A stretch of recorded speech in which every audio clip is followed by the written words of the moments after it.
Welcome to another daily roundup of Russian Telegram chatter. Your like and subscribe to my channel would really be appreciated. Subscription is free and it only takes a moment of your time. I monitor and translate Russian Telegram chat channels as a general mood check, so you don't have to. Remember, please do your own research and be wary of propaganda and disinformation, which occurs frequently in Russian chat, especially when there is bad news for Russians concerning the country's illegal and genocidal war in Ukraine. The images used in the video are for illustration purposes only. They do not necessarily represent the issues or translations. And finally, please note, the chat is unverified, and I do not endorse the views expressed. On Telegram today, former State Duma deputy Magomed Gadzhiev, recognized as a foreign agent and wanted by the police, continues to make loud statements. Now he is disclosing information about the foreign assets of high-ranking Russian officials. One of the key figures he turned in was the Vice Speaker of the State Duma, Pyotr Tolstoy. Gadzhiev attributes to him the presence of accounts in foreign banks and real estate in Geneva, and he emphasizes that this points to even more significant secret assets of Tolstoy abroad. In addition, Gadzhiev provided information about businessman Dmitry Rybolovlev, who, according to him, provides his accounts to sanctioned Russian entrepreneurs, such as Vladimir Rashnikov, to circumvent sanctions and store their funds abroad. Gadzhiev's information about the head of Chechnya, Ramzan Kadyrov, became even more resonant. The former deputy claims that Kadyrov is the actual owner of the luxurious Marden Palace hotel complex in Antalya, as well as other commercial real estate in Turkey, the UAE, and Saudi Arabia, worth hundreds of millions of dollars. The real reason for the detention of the current Deputy Minister of Energy, Sergei Mochalnikov, and the former Deputy Minister, Anatoly Yanovsky. It turned out that in the summer, the current Minister of Energy, Sergei Tsivilev, handed Putin a letter in which he complained about total corruption and theft in the ministry and the coal sector, which have been going on for many years, and attempts to interfere with his work. Moreover, the letter provided a large list of guilty.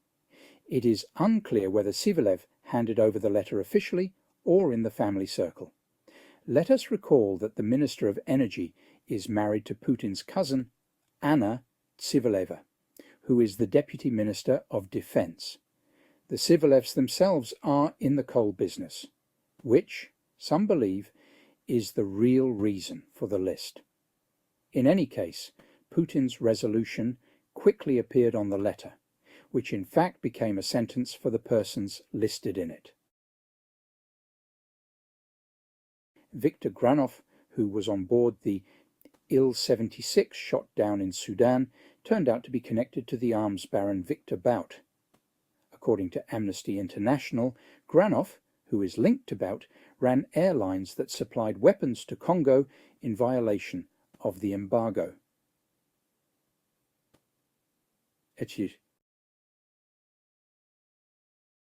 Several months before the introduction of Russian troops into Ukraine, the Ministry of Defense signed a contract for the supply of foreign software in the interests of the main military prosecutor's office, worth 292.8 million rubles.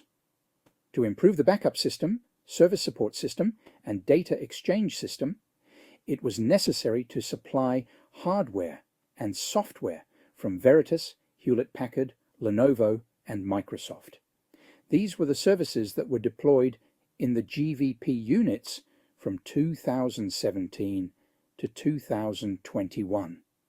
However, in March 2022, these companies stopped deliveries to Russia, which is why the supplier, the VNIIS concern, was unable to update the software for prosecutors. As a result, the Ministry of Defense terminated the contract in 2023.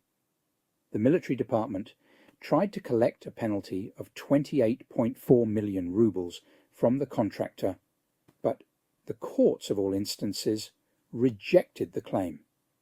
Meanwhile, Russian government agencies still cannot switch to domestic software. South Africa accuses Russia of lying over loan claims. Russia's claims that an agreement was reached with South Africa at the BRICS summit to attract a loan in South African rand for the state corporation VEB. RF does not correspond to reality, the Development Bank of Southern Africa reported, commenting on the words of VEB head Igor Shuvalov. As Shuvalov stated, a framework agreement on cooperation was agreed upon with South Africa, as well as on credit lines in national currencies. We expect that this document will be joined by Brazil and India, he said. In fact, no loan agreement for VEB, which is disconnected from the SWIFT system and is under sanctions, was signed at the BRICS summit, DBSA emphasized. Russia is not trying and is unlikely to have the ability to influence the electoral processes in Moldova and Georgia. It is the West that is trying to twist Tbilisi's arms and dictate its terms, Peskov said. Just because we offer money to people for supporting our oligarch does not mean we are interfering, really. We are just rewarding pro-Russian views. Elon Musk has been in regular contact with Putin since late 2022. According to the publication, they discuss personal topics, business and geopolitical tensions.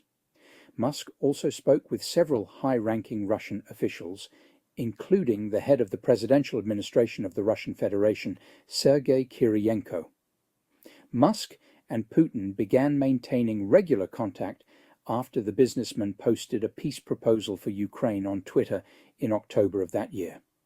Putin intends to preserve Crimea and Ukraine's neutrality no matter what, and will respond to Kiev's attempt to seize Crimea with a nuclear strike.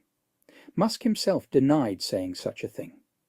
What he did not deny is accepting Putin's request from China to disable Starlinks over Taiwan when the signal comes, just like he did when Ukrainians attacked Sevastopol in 2022. That's all for today, folks. Thank you for tuning in. Please remember to like this video and subscribe to the channel. I also leave comments open for feedback, which I really appreciate. You can view my original posts in much more detail on Twitter. Follow me at beefeater_fella. My research threads also include full references and sources to speed up your own research. Did you know that I also provide daily updates and deep dive research videos on a range of interesting subjects, including economics, geopolitics, sanctions, circumventions, fossil fuel updates, and much more. If you are able to support me with a coffee or subscription on Patreon, I do provide links in the description of the video. I really appreciate all the support I can get towards my research, equipment, and publication costs. Thank you.